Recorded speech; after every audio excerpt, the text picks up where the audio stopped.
Police firing और मुठभेड़ की झूठी अफवाह फैला रही है। यदि ऐसा हुआ तो पुलिस का एनकाउंटर क्यों नहीं हुआ? 30-35 मुकदमे वाले खुलेआम घूम रहे हैं और एक केस वाले का एनकाउंटर किया जा रहा है। कानून वास्तव में अंधा है। अगर 14-15 लोग शामिल हैं तो सबका एनकाउंटर होना चाहिए। दोस्तों, यह सारी बातें मीडिया की कैमरा पर अनुज के एनकाउंटर के बाद उसकी बहन ने रोते हुए कही। दोस्तों, अनुज सिंह के एनकाउंटर पर चर्चा विस्तार से करेंगे। इससे पहले मेरा नाम संतोष है। आप देखना शुरू कर चुके हैं संतोष निदर्दी फैन यूट्यूब चैनल। हमारे चैनल पर पहली बार आए हैं तो चैनल को सब्सक्राइब कर ले। दोस्तों, बीते महीने 27 अगस्त को सुल्तानपुर में ज्वेलरी की दुकान में डकैती की कांड की गूंज थमने का नाम नहीं ले रही है। चर्चा एक बार फिर से सुर्खियों में आ गई है जब पुलिस और एसटीएफ ने मंगेशर यादव के बाद दूसरे आरोपी अनुज सिंह को भी एनकाउंटर कर ढेर कर दिया। अनुज के एनकाउंटर के बाद उसकी बहन का बयान चर्चा में आ गया है। यूपी के उन्नाव में एसटीएफ के हाथों अनुज प्रताप सिंह के एनकाउंटर में मारे जाने के बाद उसकी बहन ने सरकार, पुलिस और कानून पर ही सवाल खड़ा कर दिया है। दोस्तों, उसने कहा कि मेरे भाई का तो एनकाउंटर हो गया, अब सुल्तानपुर में डकैती में 14-15 जितने भी लोग के नाम आए थे सबका एनकाउंटर होना चाहिए। उसने कहा कि वास्तव में कानून अंधा है, कोई इंसाफ नहीं मिल रहा है। जो हो रहा है बहुत गलत हो रहा है। 30-35 मुकदमे वाले खुलेआम घूम रहे हैं और एक केस वाले का एनकाउंटर किया जा रहा है। अमेठी में मीडिया से बात करते हुए अनुज की बहन ने कहा कि मेरा भाई निर्दोष था, वह पढ़ाई करता था। विपिन सिंह और विनय शुक्ला ने उसे लालच देकर सूरत में एक केस में फंसा दिया था। अब उसे एनकाउंटर में मार दिया गया है। वह कभी भी वापस नहीं आएगा। वह अपराध में शामिल था या नहीं उन्हें नहीं पता, लेकिन उसका इनकाउंटर करने वाले को सज़ा मिलनी चाहिए। सज़ा देना अदालत का काम है, पुलिस का नहीं। बता दें कि सुल्तानपुर डकैती में 5 सितंबर को मंगेश यादव के एनकाउंटर के बाद अनुज की बहन अपने भाई की जान को लेकर खतरे का अंदेशा जताया था। सोमवार को तड़के उन्नाव में अनुज के एनकाउंटर के बाद अमेठी में मीडिया से बात करते हुए उसने कहा कि मैं यह कहना चाहती हूं कि जिन्हें वर्दी दी गई है वे इसका गलत फायदा ना उठाए।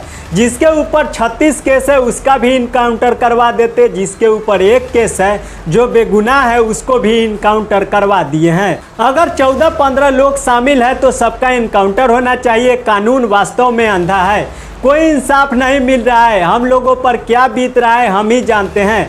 हमारी माँ भी नहीं है, अगर हमारे पिता को कुछ हो गया तो वह बड़े भाई तो हमारा सहारा था, उन्हें लोगों ने उनको बेरहमी से एनकाउंटर करवा दिया। अनुज की बहन ने कहा कि मैं यह चाहता हूं कि सबका एनकाउंटर हो, इंसाफ मिले। अभी तक तो हम सरकार के खिलाफ कुछ नहीं बोल रहे थे, लेकिन वास्तव में जो हो रहा है बहुत गलत हो रहा है।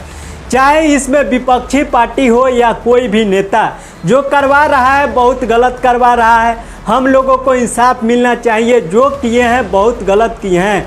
भगवान तो उसको सज़ा देंगे ही, लेकिन कानून को भी सज़ा देनी चाहिए। यदि कोई गुनाह करता है तो उसकी सज़ा कोर्ट देता है, न कि पुलिस ऐसे ही इनकाउंटर कर देगी। अनुज की बहन ने कहा कि मेरे भाई का स्वभाव बहुत अच्छा था, वह पढ़ने में बहुत अच्छे थे, हम लोगों को बहुत स्नेह देते थे, गए थे तो बात भी होती थी। आज यह सुनने के बाद जैसे लग रहा है कि हमारे पैरों के नीचे से ज़मीन खिसक गई हो। पुलिस फायरिंग और मुठभेड़ की झूठी अफवाह फैला रही है। यदि ऐसा हुआ तो पुलिस का इनकाउंटर क्यों नहीं हुआ? उसने बताया कि आखिरी बार अनुज 3 जून को गाँव आया था। 4 जून को उसका सूरत का टिकट था, वह वापस चला गया था, वहीं रहता था। कहा कि विपिन सिंह और विनय शुक्ला हमारे घर 3-4 बार आए थे। हमारे भाई पढ़ाई करते थे, उन लोगों ने उनको गाड़ी बंगले का लालच दिया, जबकि भगवान का दिया हुआ सब कुछ मेरे पास है। लेकिन उन्होंने लालच दिया और सूरत ले जा करके एक केस में फंसा दिया। वो तो थे कि नहीं थे यह हम लोगों को नहीं पता, लेकिन ये तो सिर्फ विपिन और विनय को पता है। उसने कहा कि अब तो मेरे भाई का एनकाउंटर हो गया है, वह वापस नहीं आ सकता, लेकिन जिन लोगों ने यह एनकाउंटर किया है उन्हें सज़ा मिलनी चाहिए। दोस्तों, अनुज के बहन के दिए गए बयान पर आप सब क्या सोचते हैं? अपनी प्रतिक्रिया नीचे दिए गए कमेंट बॉक्स में हमें ज़रूर बताएं। दोस्तों, इस खबर को, इस वीडियो को ज़्यादा से ज़्यादा शेयर करें। दोस्तों, अनुज के एनकाउंटर हुआ है, इस पर आप सब क्या सोचते हैं? क्या सही हुआ है या गलत हुआ है? अपनी अपनी राय कमेंट बॉक्स में ज़रूर बताइएगा। इस वीडियो को यहीं समाप्त करते हैं। Thank you so much.